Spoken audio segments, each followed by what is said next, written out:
The biggest bureau in state government, an overhaul is underway. Already substantial, the caseload is about to get much larger. The new woman at the agency, has she made a difference? And the new nominee of her party, is she doing what her GOP counterpart is still struggling to do? Arkansas Week next. Arkansas Week is made possible in part by the Arkansas Times, keeping you informed by covering people, events, and politics in Arkansas. By FM 89, KUAR in Little Rock, with in-depth news reporting, analysis, and discussion each weekday.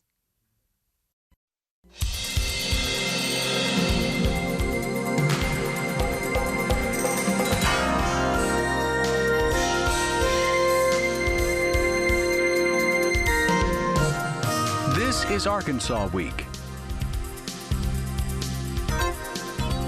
Hello again, everyone. Thanks for joining us for Arkansas Week, a huge component of state government.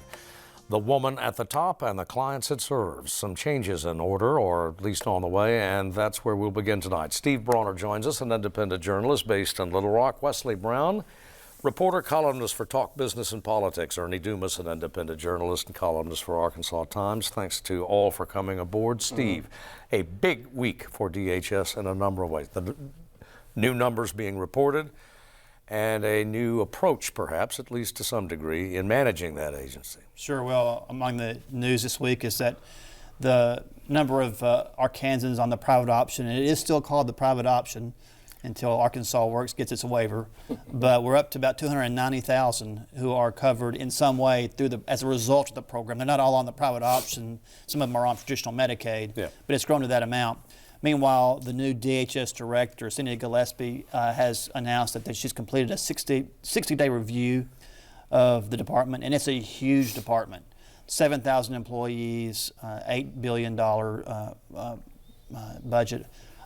She said that the finding, they kind of track with what Lieutenant Governor Griffin found not too long ago. DHS is made up of 10 divisions that do not talk to each other very well, don't work together. They each do the same role 10 different times, 10 different human resources departments, 10 different procurement departments. Everybody's buying their own information technology, which means that DHS has hundreds of systems, and she is consolidating those duties into 7 central service offices. One of them exists now, 6 do not exist at the moment. And those 6 are going to take care of some of those things. She's trying to professionalize those aspects of it, have a professional human resources process, have a professional procurement process. DHS doesn't have anybody, they don't have a procurement lawyer, they don't have anybody they don't have procurement technical writers, and they do billions of dollars worth of grants, and they don't have these people on staff. Much of it is done, they don't have anybody, they have very few technical, the IT experts. That's mostly done through vendors who are overseen by other vendors. She announced that she is canceling $174 million worth of contracts over the next 7 years, many of which have just been kind of passed along year after year. Now, some of them may come back, but at the moment they're gone. And so she's making this massive reorganization to try to see if we can get some efficiency to the department, and we'll see where that goes. Well, how is that going over with the General Assembly?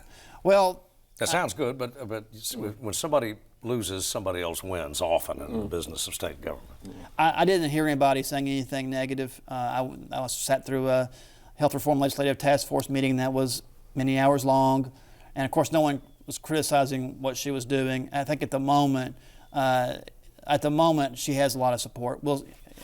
As time goes by, these things can get harder, but at the moment I think that there was a huge, look, there's been so many things with DHS, so many horrible contracts, so many messed up things that have kind of come out as far as many headlines in the paper. Very, very bad. I think that everybody was ready to see some changes. At the same time that DHS has done a lot of good things, in that it's had to create a lot of new programs, some of them coming from the federal government.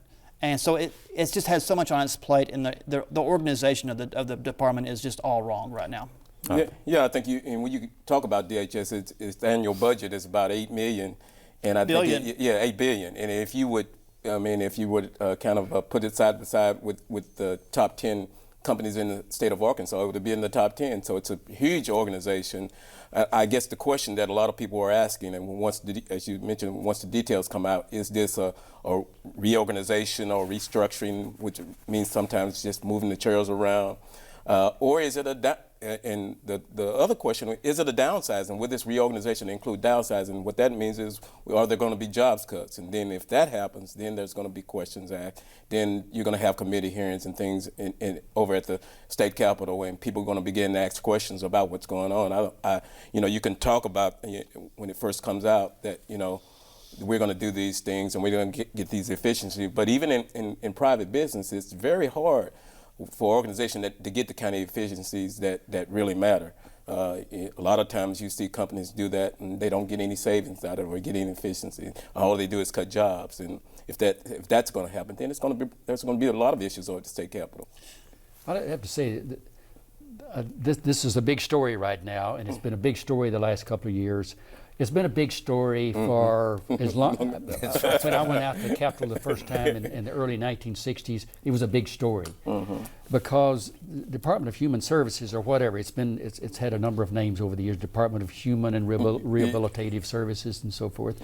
And then before that, there were a lot of separate agencies, and they all had problems because they were dealing with the most vulnerable people in Arkansas.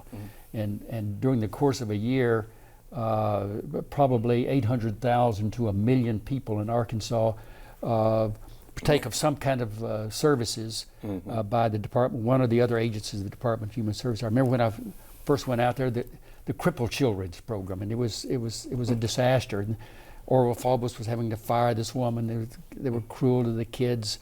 And it's been that all through the years. When they finally, in 1971, put them all under one big department under Dr. Roger Bost, that was the big solution. And they did some amazing things as a result of that reorganization and putting them all together.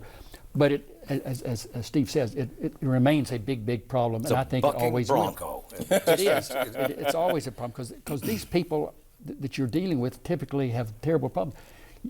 Pinning down their incomes. So of course they're a lot of them unlettered. They're desperate people. So they're just hard to administer. So I think apparently I think she's working on in the right direction, and we presume she's going to do some good work. But it's going to cost money in the end. She's going to spend to get through the backlog of cases. Whatever, 100 and something thousand people applications pending that just can't deal with it. She's going to contract with an agent and spend $8 to $10 million, not billion, to try to get caught up by the end of the year. And they're going to hire 250, 300 people. So she's going to find that it's going to continue to be a headache for as long as she is there, as her predecessor, who was also, everybody acknowledged, he was kind of a wizard as well when he took over. But it's going to be a headache from now on. But I think she's making some progress. I had them run the numbers for me. It's been several years ago, but there was a startling percentage of Arkansas's population relied on Medicaid in one form, fashion, or another for health care. And the program paid for, to my mind, an astonishing percentage of the births and the deliveries, obstetrical deliveries. Yeah, it's like half, isn't it? And Yes, sir. And it's over. DHS in some way impacts more than 1 million Arkansans. That's a third of our population. And that's just direct. Yeah. Now, as far as DHS has a 22% turnover rate. So she said that there are no layoffs planned. She plans to make efficiencies occur through attrition. She said that is such an incredibly high number that at any one time, more than 1/5 of all DHS employees are either new or in training, or the job's empty. So that's a huge issue. But she, her goal is to make it a more efficient department. But yes, it will be difficult. And another thing is that more than half of DHS employees are involved in direct patient care. They're not necessarily sitting in a desk. So those jobs are going to be hard to just not have. And then in the last session, Steve, everybody, there was a move to DHS is simply too big. It's got to be broken up so it can be managed efficiently.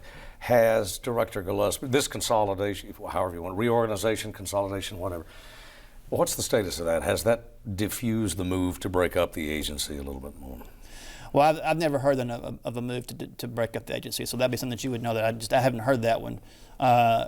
There has, a few years ago, Governor Huckabee tried to actually combine it with the Department of Health, and that went nowhere. So we'll see. I think he actually succeeded to do it for about a year. He right? did, right? Then then they Governor kicked Beebe it. That was mainly to get rid of the director at that time of the health department. That's right. They were combined, then the Governor Beebe broke them back up. Recently in the session we passed a bill that reduced caseworker paperwork that was required. Well, that was a result of this review. She said that one foster care worker said they were spending 30 hours a month on making copies. So there's just so many things that need to be done to reorganize the department. You remember that the legislature has to take, they've been very critical of the department, but they bear some responsibility, I think, because you remember back when we started the private option in 2013, the legislature, adopted the private option, appropriated the money for it. But some of the opponents of it, in order to get their votes, they created other bureaucracies. Well, they put provisions in there to try to kill it. And one of those was to say that you can't spend, the federal government said, you've got $10 million we're going to give you to help get people enrolled properly and get through this complicated process, because a lot of people can't understand how to get enrolled in these programs. So they appropriated $10 million to the state of Arkansas, but part of the bill was you can't spend a dime of it. No state agency can spend a dime of that money to help implement this. To make it work. To make it work. Yeah. So now we're coming back and spending, the federal government's again, okay, match it now, but the state's going to have to put some money in to do it. One last note on DHS before we go, Steve. You've been watching Director Gillespie. So she came on board March 1. Am I right? March 1. Yeah. Well, she has, in that sense, she's completed her first quarter in state government. How's she going over? It was the first big hire, I guess, of the Hutchinson administration. It seems to be doing real well. I mentioned that a bill that passed in special session included the changing of the DHS caseworkers' paperwork requirements. Well, that was her, that came from this review. I haven't heard anybody who's critical of her. She got a big raise, and the legislature said yes to it. John Seelig, the predecessor, made $161,000, and she makes $280,000 per year, and that was approved. So I've heard nothing negative at all. Yeah, and the one thing I've heard from she has private industry experience, and that seems to be one of the requirements that Hutchinson likes to include in his hires of top managers, and she has that experience, and I think that's going over well. And I think she had experience under Mitt Romney, did she? The famous, that's the blueprint for the Arkansas, for Obamacare was in Massachusetts under Mitt Romney, so she had a role there. And she had a good reputation of being pretty effective. Well, may the honeymoon continue. On to other stuff, and that includes the economy. Wesley. We were chatting just before the broadcast, and I was talking with an executive who was visiting Arkansas from Arizona, owns a big electrical contracting company, and I mentioned to Wes, I asked this friend of mine, what about interest rates? How's that affecting your business? He said, well, we're okay for right now, but if the Fed is going to do something, for heaven's sakes, do it. Don't let us dangle the way you are. Well, we got another open committee meeting next week. Janet Yellen and the governors from all across the United States are going to come down and sit at the table again like they did a few months ago, and they're going to decide whether we're going to have kick it up a quarter percentage point.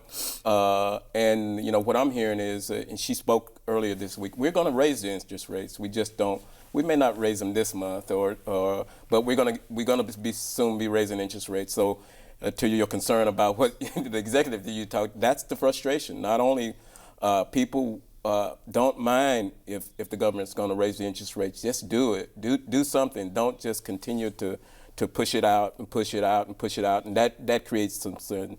A lot of uncertainties in the economy, and you see it in the GDP numbers. Over the last last year, a year ago at this time, in the I think it was the second quarter, we had a GDP of 3.9%, best in the Obama administration. Since then, they've all been going down, and I think in the first quarter of this year, it's down to 0.8%. So you've lost the momentum that you gained, and I think the interest rate has a big role in that. If you're going to set the interest rates, go ahead and do it. Allow the market and the businesses to include that in their business plans and in what they're doing in their strategies and their corporations, and then move forward. But that's not happening. With the last job numbers, Arkansas accepted with the last job numbers. Where's the fuel for another quarter point? Well, I don't think there's a lot of fuel. That the job numbers are great, but there's still some weaknesses in the job. A lot of people, especially baby boomers that are not in the workforce, they're not being counted in those numbers, even though the job market. And the other thing is that even though the jobless rate is low, there's still labor shortages. Employers are the kind of workers they're needing, they're not finding. So that's an issue in the workforce. And then the other big thing out there, of course, is oil prices. They're going back up. This week they over $50 a barrel. What that means is that the inflation has started going to go up. Prices of everything is going to go up, and then and there's numbers out there that although consumers are spending, they're watching their credit and watching things like that. So it's just, you can't get any momentum in this economy. Just 2 steps forward, 2 steps back. So.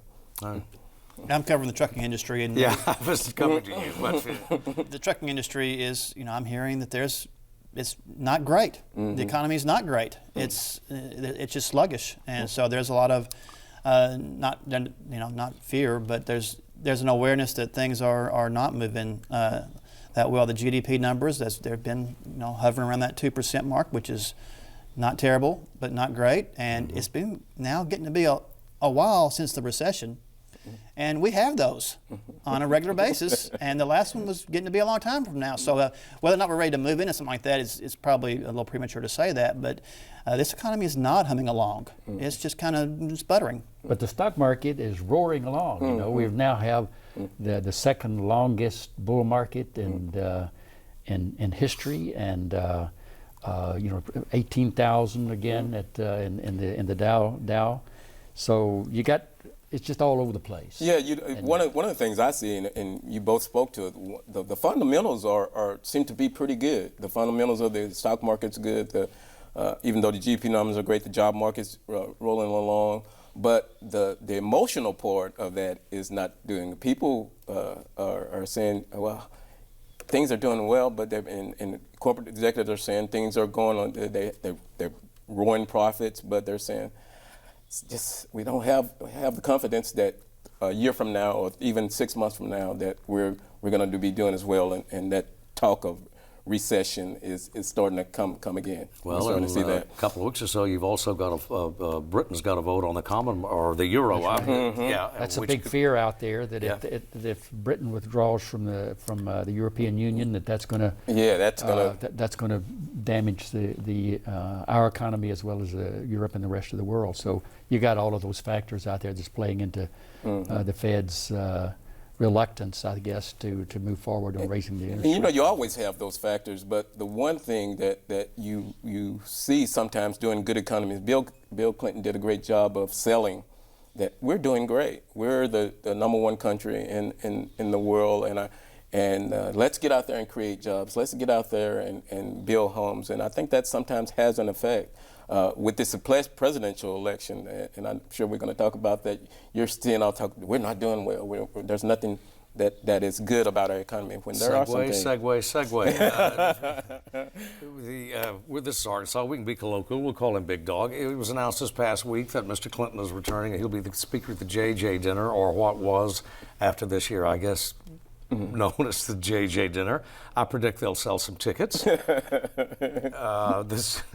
This past week, of course, our former First Lady twice sealed it. But to me, some of the biggest news occurred Thursday night with the endorsement of, I don't want to say that Mr. Sanders is old news, but Elizabeth Warren is pretty fresh news. And that was a pretty key endorsement, Ernie, I would say. Well, it was. And full-throated. she endorsed Hillary Clinton, and she's been kind of reluctant. She obviously has some kinship with Bernie Sanders philosophically, and so she has not, and she and Hillary are supposedly not very, very close friends, but nevertheless she endorsed her on a television show last night. But the more remarkable thing was her speech that she gave earlier yesterday afternoon to a group of lawyers in Washington, which was an amazing speech. It's the best or worst, however you want to characterize it, takedown of Donald Trump anybody has seen, and it was an amazing performance. And and obviously she's going to be, I think, critical to this campaign. I think she's going to be out there along with the President of the United States and Bill Clinton, and in places where he's effective. So that's a big thing that's going for her.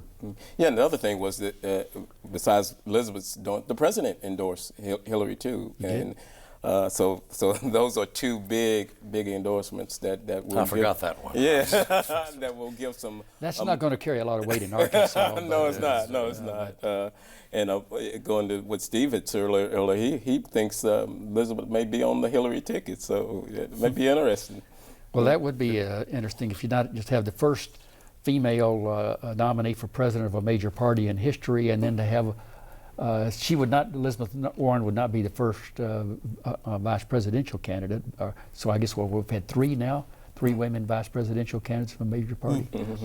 But that would be an amazing ticket, I think. I'm not sure whether that would be the best ticket she could come up with. Well, strategically, Elizabeth Warren may be better out doing her thing separately, where she wouldn't be under the thumb of the party and of Hillary and Bill. Well, I guess it's assumed too that she's got the Democrats have Massachusetts in the bag. Well, yeah, they've got. So they're not, if you were looking for maybe the gentleman from Ohio might be a better choice, or even go down further south. If you get Ohio, though, you lose a Senate seat, and I don't think they're going to want to lose a Senate seat. Take a risk. Well, but the converse appears to be true in the case of our Republican friends who are having, it would seem, a pretty awkward time, Steve, very difficult time. Well, the word's consolidating behind their nominee. You did have Republicans expressing their displeasure with Donald Trump's comments about the judge whose parents are Mexican not being able to judge his case fairly because of Trump's comments about the Mexican wall, and for other reasons that Trump said that he didn't think he was going to get a fair shake from this judge. A lot of Republicans have said, we condemn the remarks. We still plan to support Donald Trump, but we condemn his remarks. We hope that he does better. And they're saying that we hope that the campaign changes its tone moving forward, but the change hasn't. The tone, that's been the campaign's tone the whole time.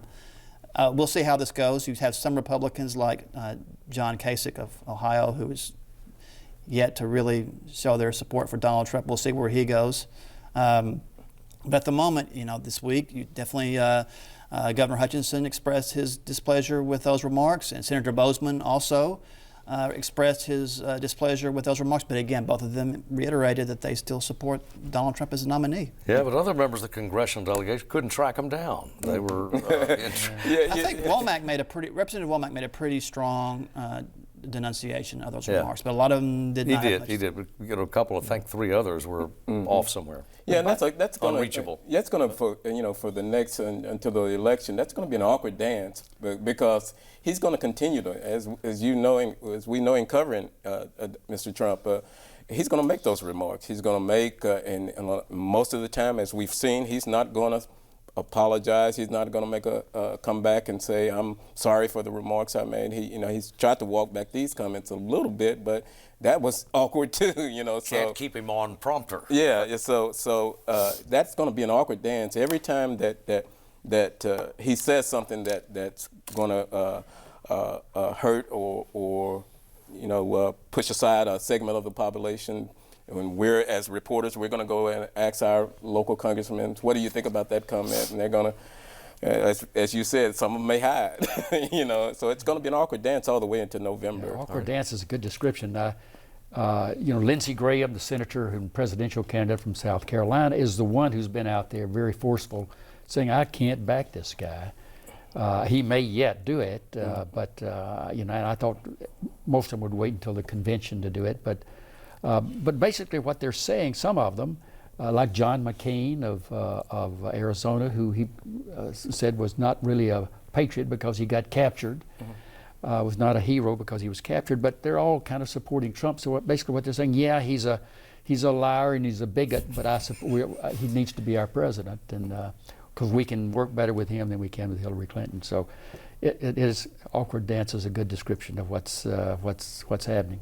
All right, we've got to leave it there because we're out of time. Guys, thanks to you for coming. And as always, thanks to you for watching. See you next week.